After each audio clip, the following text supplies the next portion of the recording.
baby?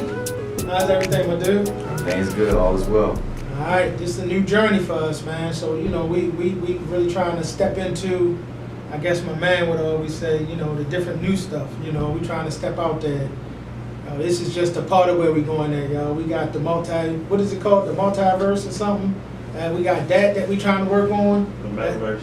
The metaverse, see? There we go. See, look, y'all. So, it's a whole bunch of different stuff we want to try to, take YSLI to, and we got a lot of ideas that we're doing, though. So, but when people really start to see, what we trying to get into, when they start to see, like, where we at, what we trying to do, like, what are some of the things, Brandon, when you first started getting into this, like, what was you, like, what brought you into this, man? Because, I can't tell your story. So, you tell me honestly, like, what really got you into this? Because what we trying to do, we want people to start to understand where you came from, what your ideas was, and like, how you started to get into this. And then, of course, we can kind of get into the nuts and bolts of, where we going at and what's going on. Yeah. So I think for me, just starting out, just going back a little bit of my backstory is that I grew up here in West Baltimore, grew up right inside of Emerson Village, born and raised. So growing up in my community and seeing some of the things that I saw, of course, that's always around in Baltimore City as well, like we talk about the poverty, the crime, and things like that, different stuff that goes on in each community in Baltimore City, rather than seeing it by now, of course. So just looking at the positive things, looking at ways that we can come up and want to see change. I always heard the negative things they always spoke upon about the youth. The youth couldn't do this, youth couldn't do that, they don't have no potential, and things like that. So I wanted to be able to become a leader myself and go out and look at ways that I could be, how could I come and change that? And for myself, it was just looking at opportunities. One of the opportunities I saw was becoming a Baltimore City Youth Commissioner.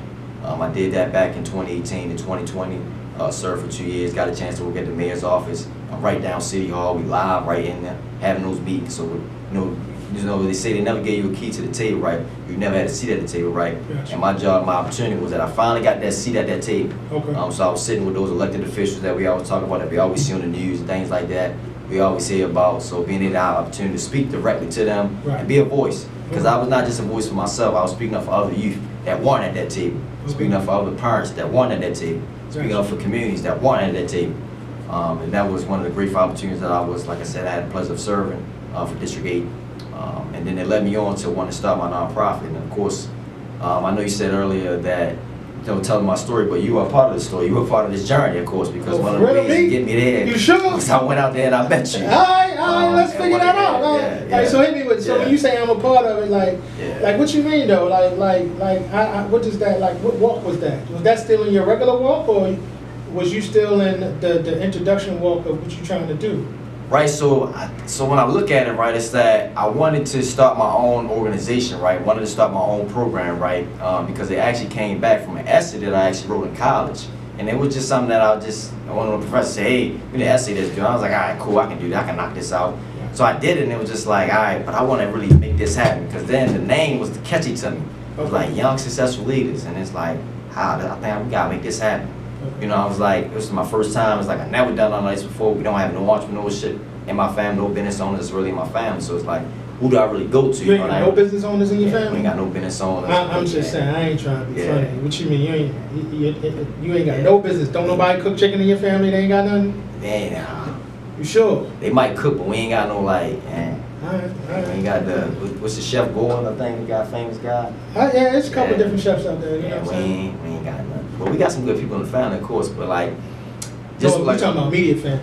Yeah. Okay. Not like the elders in your family. No, like immediate family, like close uncles, mom, dad, even brother, of course, is a business owner himself now. But at that time, like, nobody really. Well, let me ask you a question though. Do you have, from your experience, do you think that is that like this going around in the black community? Like, it's just like, have you seen a lot of businesses in these families, or it's not that it doesn't exist a lot? I don't think that it exists a lot, and I think that's because we don't know. And that's one of the reasons I also got into this space, right, too, that is I felt like we were just uneducated. Okay. So that's one of the things, like, we talk about entrepreneurship, we talk about financial literacy, we talk about even leadership skills. I think some of those things are just missed. Like, when we talk about voting, right, a lot of young people don't know too much about voting. They're not into it. They're into social media, and what they see TikTok and stuff like that, Instagram and all that stuff. So I think just like I said, miseducated. Sometimes we just overlook it. But so if you say miseducated, so I would assume that, you know, part of the thing that we do with YSL is to take kids from, and families and communities, from miseducation to education. Correct. Okay. Correct, for sure. For sure. But just also piggyback now, so I don't want people to miss. I don't want the folks to miss out on this story that's watching. So I met Harold at about, like I said, it was 2018. We met at it's one of the association meetings. I always heard about the leader and the director told me he's a great guy. He's doing great work in the community, keeping the community up, informed and things like that. Staying on top of the youth. I was like, all right, of course I'll go in there and meet him. Just being me. And at that time, I was really a shy person still. Didn't really talk to nobody.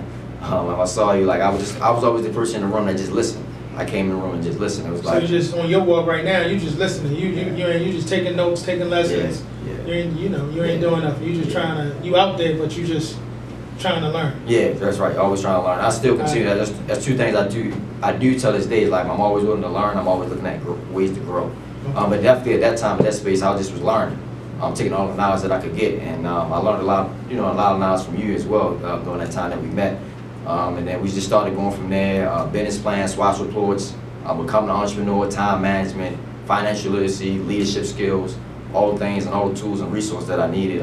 You helped me provide me with to prepare me where I'm at today. So all I can see, be is thankful for that, for that journey. And we're still continuing on. Yeah. Okay. I mean that's good. Now I got a question though. I mean, because now that I'm thinking about it, I'm taking my notes. You know what I mean? I'm old head, so I gotta get this stuff going. Yeah. But when I look at it, when you talk about, you mentioned voting. Yeah. Like so, do y'all teach people that, or like how does that work? Because I think that might be something important to you. Yeah, it is for us. So we've done about 4 civic engagement voters workshops. We partnered with the Emerson Village Community Association, the Southwest Neighborhood CDC, Allies for Democracies, a few other groups as well, right here in the community as well, in Baltimore. Just being able to teach. We had some guest speakers that have came out as well. We had about 4 or 6 guest speakers come out. Just being able to talk about the rights to vote. Educating people. Because a lot of people are like, why am I voting? Why am I voting? Your vote does matter. It's very important. We want youth, not just the parents and people that go out and vote, but people like youth that are like, we have something called, the Power 17, 18. That's right. And that's where we go around to go into the high schools and get, youth registered to vote. Right, the Power 17, 18 is that's us going on tour. Yeah.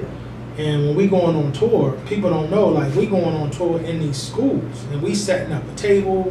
We actually getting the kids that's coming up to 16, we getting them registered to vote. The ones that's just coming out of school, the 17 getting ready to turn 18, that's why it's called Power 17, 18, because they about to vote. They the ones who's going to make that change. They the ones who's going to step up here and make a difference. So we need to get them registered, and we need to get them what? Empowered. Because that's the #1 thing, empowering the youth so they can lead us into the future. That's right. So I believe and empowering them also means what? Doing community work and empowering the community. That's right. Because if we empower the community and we empower the youth, that means we also empowering the family. That's right. And if we can make the families be successful and make the families strong and empower these families, then we also can have the families empower the youth. And then once we get all of that straight, now we got communities full of enlightenment and empowerment, and that's how we can move forward. Am I right? That's right. That's right. That's facts. Okay. That's facts. All right. That's facts. All right, bet. So I mean, like, what you got for me? What you think though? Like, since where we at? Yeah, I mean, I think I want to talk about like the biggest thing as far as like the education piece, right? As far as like, because a lot of young people, like including myself and other people, right? They want to start these businesses, right? But like creating that foundation and creating that support system, and also looking at it from what I want to say like a mental health space, of course, as well, is because a lot of times you got to understand that once you go into this, it's like looking at spending time like with your family, if you have a family, looking at spending time for even just yourself. Right. So like give some people like some feedback on that, like just that foundation of becoming an actual entrepreneur and being successful. All right. So as we take our journey, I mean, some of the journeys that we're gonna walk through, I mean, when I got into this, you already know. I mean, it was just so many different things going on. But when we talk about, you know, me getting into this over, 15 years ago, you know, because I started off with the Carter Foundation. And then from the Carter Foundation, you know, we just kept building and building and building. But I didn't really get it started really until we was actually like, I was on a bus. And when I was on the bus, I was half asleep on my way to Coppin. Everybody don't know, Eagles, baby, all day. Coppin, stay up. Woo! We fly high, baby. You know, so, but, you know, I was kind of asleep on the bus, and I'm looking at, you know, drug dealers on the corner. I'm looking at prostitutes on the corner. I'm looking at, it's midday, and kids is outside. They're not even in school. You know, and I'm like, yo, this is crazy. I'm like, something got to be done. And this is years ago. You know what I'm saying? So it's like, I said, all right, you know, we got to come up with something. That's when I came up with the Carter Foundation. You know, now we also got Carter One that's going to be coming up soon. That's something new that we're going to be bringing back up.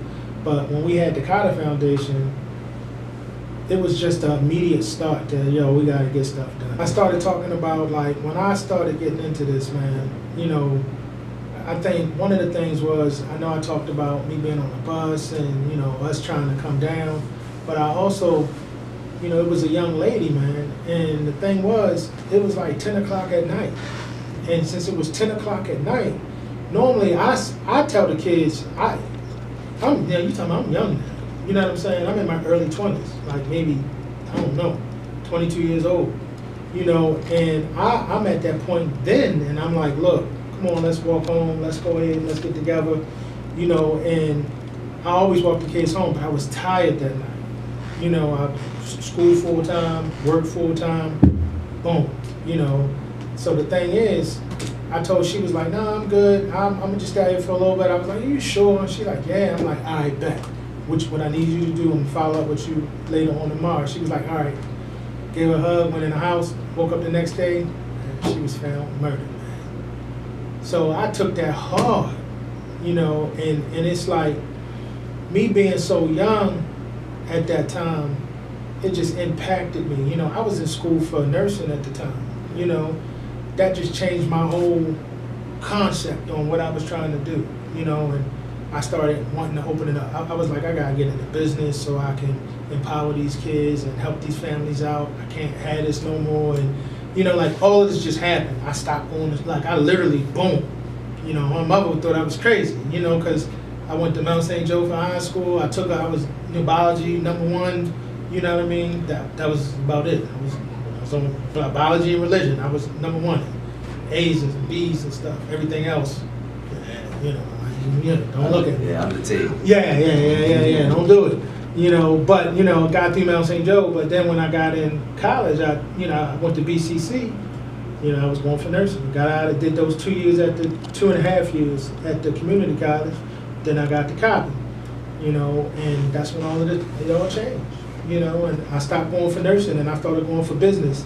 And then I started learning how nonprofits work and just all of that space. But that's how I got into this. And then we bring it a full circle around to me being on the bus, having that thought pattern on what I want to do next. And that's how I got into that space and to bring me up to where I'm at today. You know, so that's kind of like a small clip on how I got started and, you know, what drove me. Because the people be like, sometimes people be like, well, why you seem like you got such an attitude? Why you seem like you always just pushing? And it ain't that I got an attitude. Yo, somebody died on my watch, yo. You know what I'm saying? And even though I was young at the time, I was in my early 20s, yo, it's no excuse for that. You know, because I was tired. I was tired at that time. You know what I mean? Now, I ain't never gonna be tired again. So no, you're right, I do got attitude with this. And now I do have a problem, you know, with that. So I'm always gonna push hard. And yes, I'm always gonna push for above the status quo, you know, as we move forward, because I got something to fight for, man. And we not doing this no more. You know, we gotta move forward. So now that we got YSL, like, now when we think about this, now let's start to think about momentum. You know, like, do you think when we first started this 3 years ago, were we getting a lot of attention that you wanted us to get, or like what do you think? You tell me. Yeah, no, I'm gonna be honest. No, we weren't. Not that the the expectation or the momentum that I thought we would get first coming out the gates. You thought everybody was gonna be like, yo, come on, yo, we rocking with you, right? Yeah. We rocking, we hot, we in this, baby, we rocking, we doing this. I did. It's just like also it's like I thought I could get every kid into the program as well, thinking I could save every kid. But I think that's a vision. I feel like age does play a factor in that, in my opinion. Like being young and having that mindset and being driven is like I got this business now, and I can go out, I execute this plan, this kind, hit this goal. But it didn't work out at that time. But if we talk about growth and development, if we talk about right now coming in 2024, yeah, we've exceeded expectations. Some of those visions that I had back then in 2020 is like, all right, I like where we at now. All right. It's like, where can we go from here? So you got new goals now. We got to start setting new goals then. Yeah. Because we kind of hit some of the ones that we was at. Yeah, we hit them. I got you. But the goals are, going up high and of course increasing, but we hit them. From where we at for 2020 to where we at now. So let me ask you a question though. In 2024, as we move forward now, and you look at when we first started, we was just gathering information, trying to figure this out, right? Yeah. It was in that first year was really like school for you. Yeah. It was a straight training, right? Yeah. Because you used to tell me, yo, I want to do this, and I'd be like, oh, pump your brakes, young man. You still got some stuff to learn. You know what I mean? And then the second year came around, we brought new people on the team. Now let me ask you a question. When we brought new people, so I asked you this, right? Yeah. Because whenever we do a training, one of the things that I talk to you about in training is what? Team building. Team building. Yeah.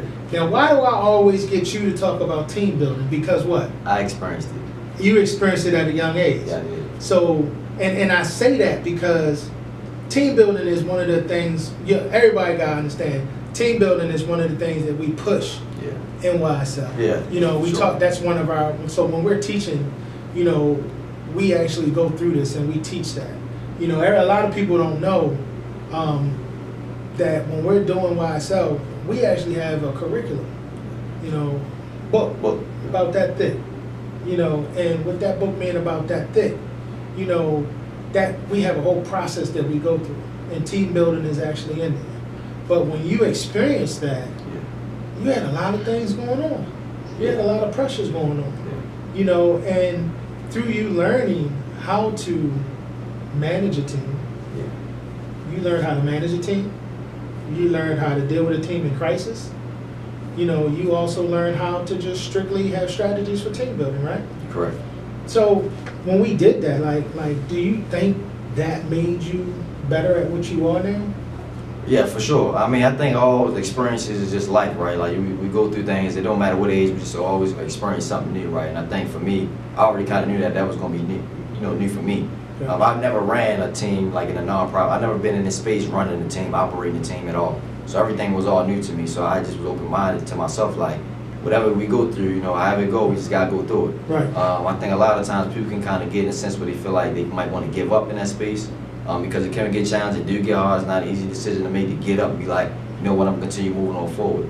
But I think for myself, it's just like I have the passion that's just there. Like I'm just like, if it all fall down, I'm gonna get back up. Yes. If it all falls down again, I'm gonna get back up, and I'm just gonna keep fighting. Right. And I just want to continue to build because I see the development, I see the growth, I see where this organization can grow, and where we can get to serve the youth, the communities, and the parents, and everyone else that we can help here in Baltimore City and throughout the world as well as we continue to grow.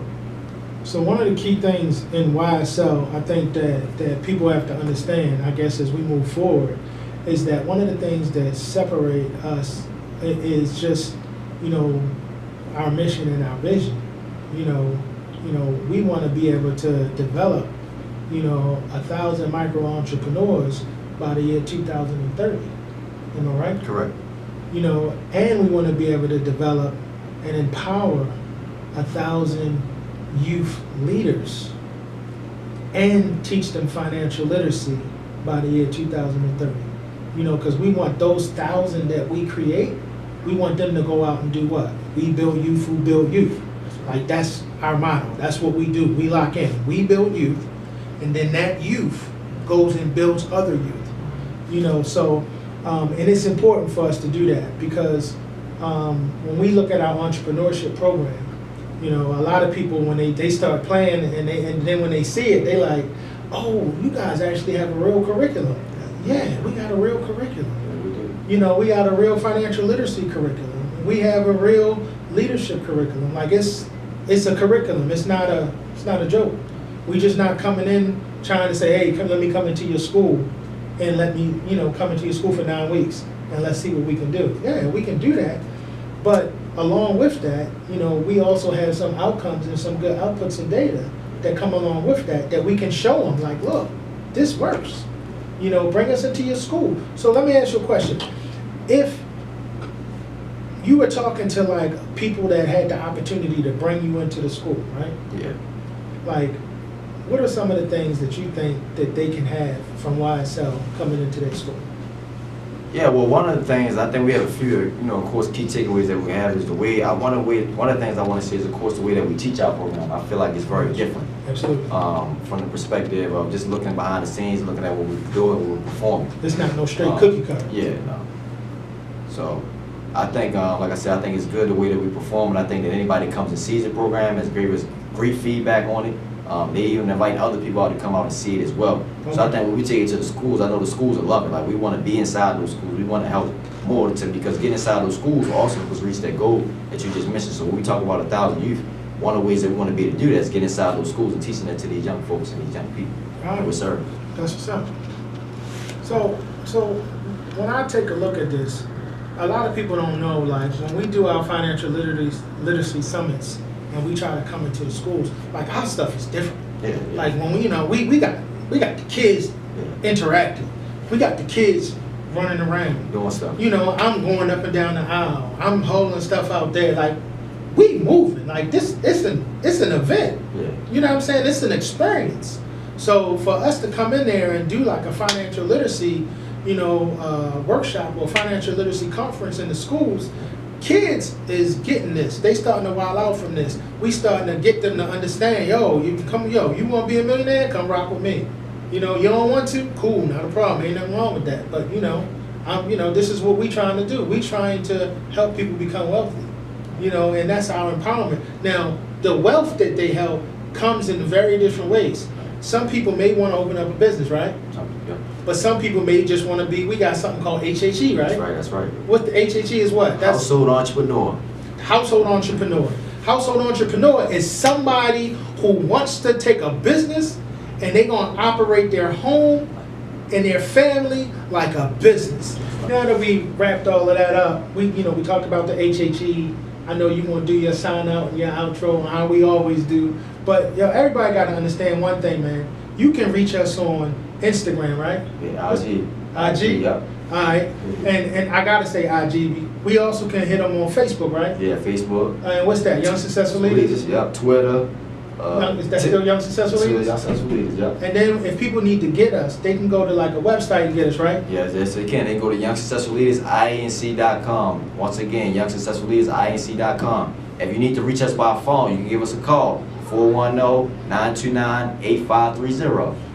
This is how y'all can get us.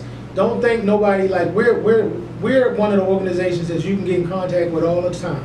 All right, so just hit us up, hit us on IG, hit us on Facebook, hit us on Twitter. When you go to the website, you can do two things. If you trying to figure out how you can be a part of something we doing, hit the donate tab. Donate some funds to us, man, so we can show you how we can impact the kids. Or hit the contact button, put all your contact information. If you're a kid out there, and you're a youth out there, and you want some help, and you trying to get this, and you trying to build your life up, or you are a parent, and you like, I gotta have my kids be a part of this. Fill out the contact button, put your information in there. Hit submit, baby, so we can get back with you. Do it today. Got you, baby. This is what we do. If you know YSL, sign out.